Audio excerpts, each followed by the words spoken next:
ఇల్లు కట్టుకున్నా, డబ్బులున్నా, బంగారున్నా సంతోషం లేదు. కారణం ఏంటంటే యేసులో లేడు కాబట్టి, నీలో చీకటి ఉంది కాబట్టి. కనుక యేసుక్రీస్తు నీలో లేడు కాబట్టి, నీలో పాపం ఉంది కాబట్టి, యేసుక్రీస్తు నీలో లేడు కాబట్టి, రక్షణ లేదు కాబట్టి నీకు సంతోషం లేదు. కూడా యేసుక్రీస్తు ప్రభువు వారు నేను ప్రేమిస్తా వచ్చినాడు. పాపల రక్షకుడు, ప్రేమగల దేవుడు. కనుక యేసుక్రీస్తు ఆయన మరణించి సమాచారం తిరిగి వచ్చిన దేవుడు.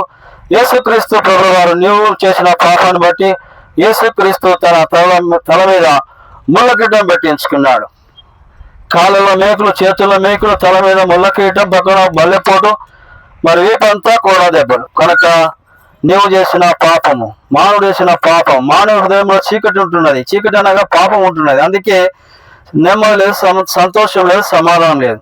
సంతోషము, సమాధానం కావాలా, ఆనందము కావాలి, నిత్య జీవం కావాలంటే ప్రభువైన యేసుక్రీస్తు ప్రభు వారి హృదయంలో చేర్చుకోవాలా. ఎలాగా? యేసు ప్రభువా నేను పాపిని, నన్ను క్షమించు, నా పాపాన్ని తీసివేయని ప్రార్థన చేసుకుంటే ఆయన నీలోకి వస్తాడు. ఆయన గొప్ప వెలిగిస్తాడు. ఆయన సంతోష సమాధానం ఇస్తాడు.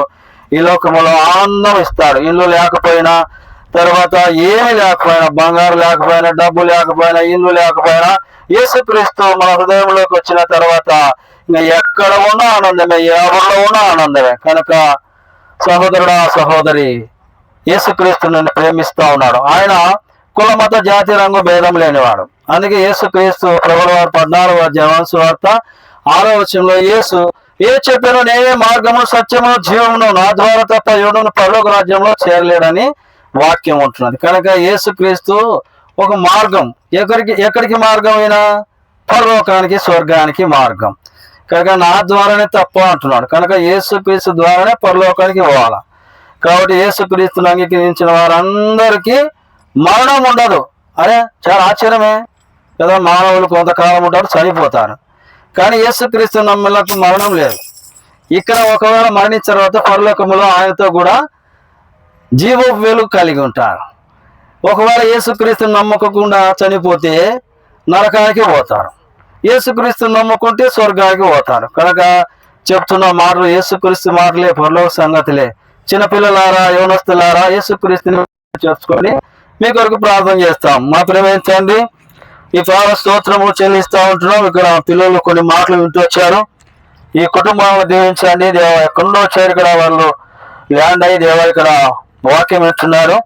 ఆ బిడ్డలు దీవించండి. వారు చేస్తున్న పిల్లలు దీవించండి. వారికి రక్షణ మారుమసు దయచేయండి. యేసే దేవుడు రక్షకుడు, పాప రక్షకుడు అని వారు వింటూ వచ్చారు.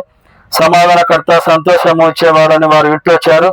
యవనస్తురాల్లో పిల్లలు, ఆడపిల్లలు ఉంటున్నారు, వాక్యం విన్నారు. ఆ పిల్లలను దీవించండి. వారికి రక్షణ, మారు మనసు, పాప క్షమాపణ అనుగ్రహించమని యేసుక్రీస్తు పరిశుద్ధ నామములో స్తుతించి ప్రార్థించి అడిగి వేడుకుంటున్నాం తండ్రి.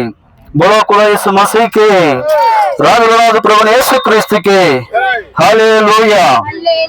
ఈ సంతోషము నీకు కావాలి. ఒకటి, ఈ సంతోషము